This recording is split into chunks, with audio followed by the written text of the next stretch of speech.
At Citi Field in New York, the New York Mets play the Washington Nationals. 7 games to go in the regular season, and the Mets' position has become a little more muddled, with the Reds and the Diamondbacks both winning last night and the Mets losing. The Mets are just 1 game ahead of the Reds, 2 up on the Diamondbacks, and the Mets do not have the tiebreaker over either of those teams going into the final week of the season. The heat is on, isn't it? It feels like today's game is a must-win day. An urgent situation for the Mets becomes more urgent by the day. For the Mets, they used the piggyback situation on Tuesday against the Padres. It went so well, they're going to do it again today, but they're going to flip the script, and new dad Sean Manaea gets the start. Hey! First pitch, base hit. The Nats off to a great start.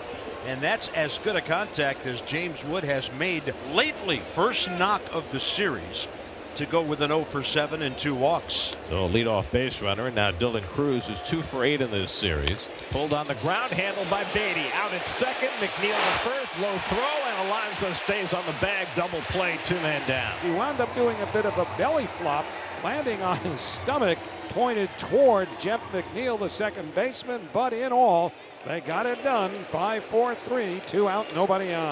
That one caught the inside corner, side retired. So a double play and a strikeout gets Manaea through the top of the first, no score. Jake Irvin, 8th career start against the Mets. Mets are going to stack as many left-hand hitters toward the top of the batting order as they can against Jake Irvin, who has really struggled against lefties this year. I've said that before, too. Juan Soto has drawn his major league high 122nd walk of the year. 1 on, 1 out for Nimmo. Soto edging away, and they pick him off. I mean, Soto just went wandering. And Juan Soto picked off. It'll go down as a caught stealing in his quest to get closer to 40. It just happened that he was creeping, and Irvin turned and threw as Soto leaned a bit towards second. Dead to rights. Brandon pulls one toward the hole, past Bell and into right field, a base hit.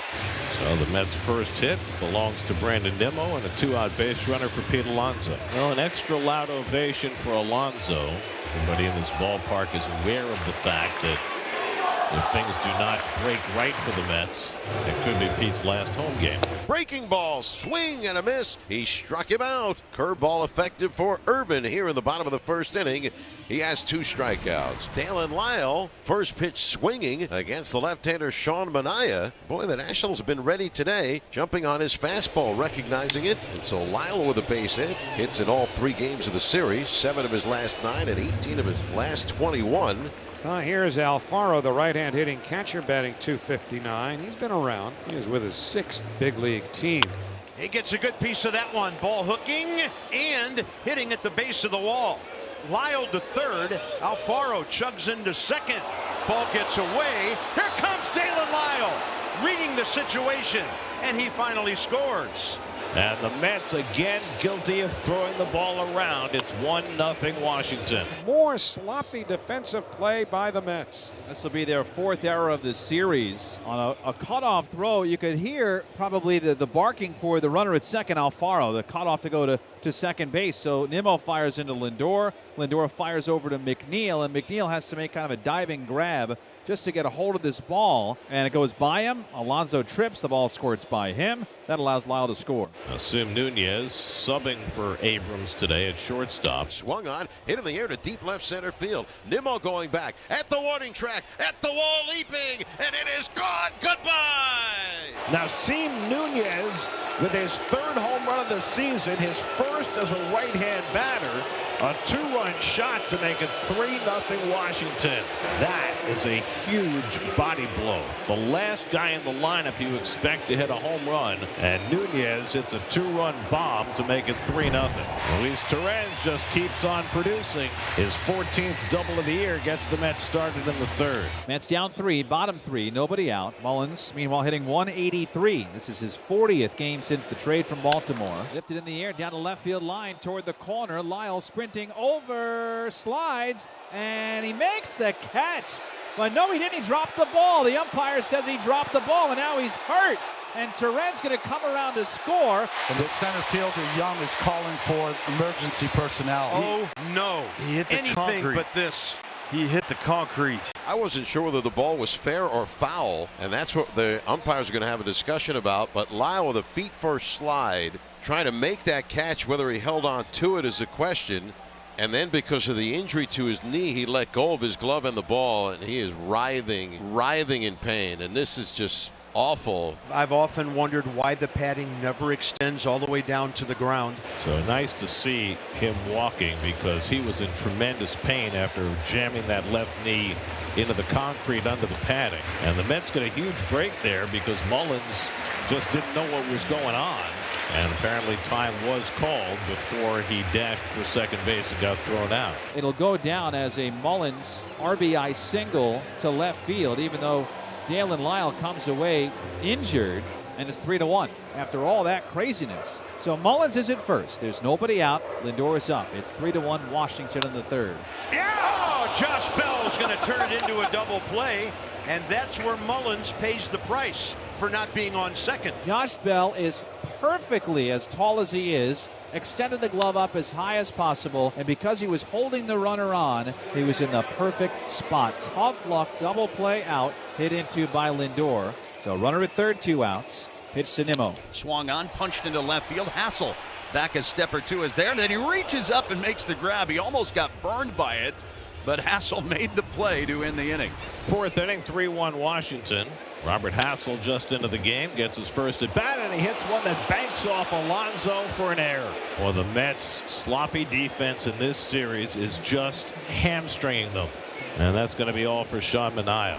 So he's left in to face the left-hand hitter. Pete doesn't help him out by committing an error. And now Clay Holmes will come into the game. Between self-inflicted wounds and bad luck, the Mets are making their path as difficult as possible. And now House is at first. Hassel is now at third with 2 outs. And Nunez turning around to bat left-handed. Runner goes, pitches low, the throw to second by Terrenza. Tag down his House before the run can cross the plate.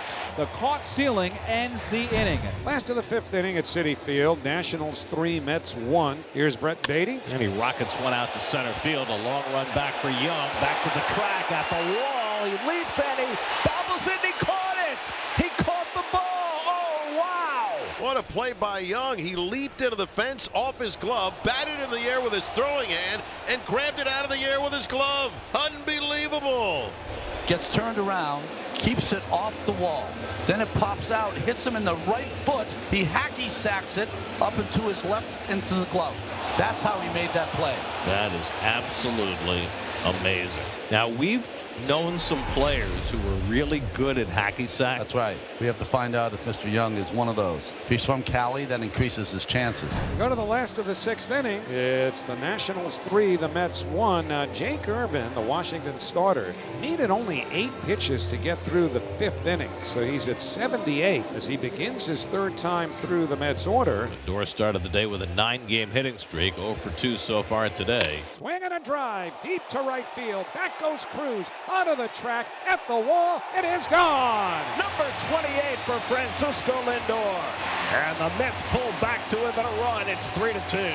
Well, Mets knew they had something against Jake Irvin, coming in with 35 home runs, the most in the National League. This is number 36.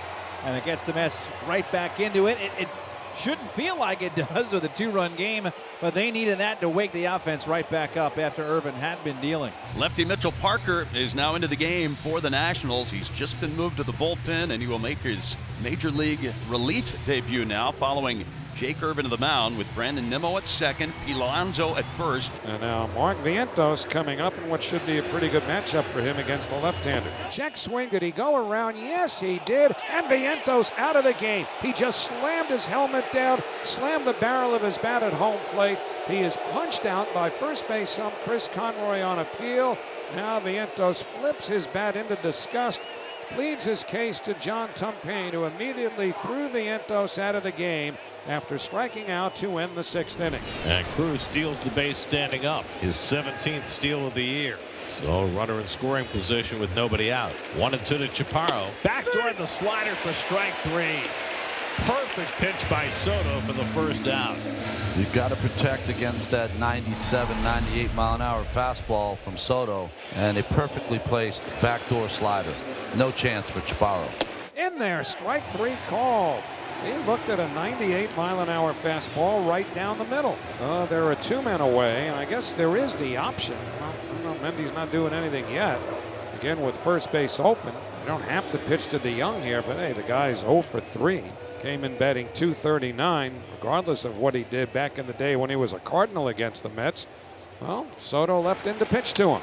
Fly ball, shallow center, backing up is McNeil, calling, catching, side retired. Soto works around the leadoff hit in the 8th, keeps it a 1-run game. He was the Mets' savior in Milwaukee last October. He had another huge home run last Sunday against Texas to pull out a game that the Mets had to have when they had an 8-game losing streak going. In another big spot now. Swing on a ground ball up the middle, base hit going into center field. He hit it hard right past the mound. And Alonso holds on at first with his second hit of the game. And the Mets have the tying run aboard with 2 out for McNeil. Way to go, Pete. 8-pitch at bat, single for Alonso. That kicks away, and that'll send Alonso to second with the tying run. Alfaro couldn't flag it down. The wild pitch puts the tying run in scoring position, and now Luis Angel Acuna will run for Alonso, carrying that tying run.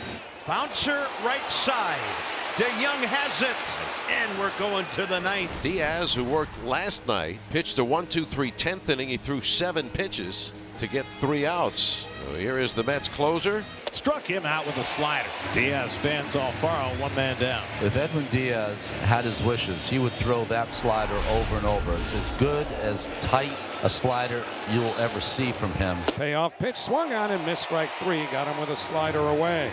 2 out, nobody on. Nasim Nunez coming up for Washington. Struck him out. Edwin Diaz strikes out the side of the top of the 9th. The Mets will look to rally in the bottom of the 9th, down 3-2. We go to the bottom of the 9th inning. The Nationals lead the Mets 3-2. The last regular season home game for the Mets, who are 0-66 on the year when trailing after 8 innings. So do they have a comeback in them today that would be something new? Well, here is Alvarez. That's drilled to deep center field. Young hustling back to the warning track, and he caught it again. Oh, no!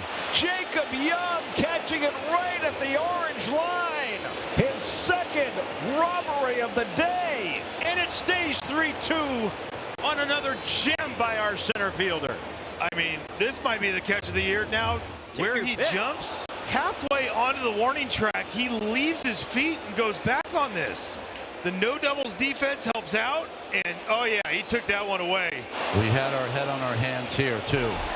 So Jacob Young maybe withstands between the Mets and hanging on to their lead in the wild card race.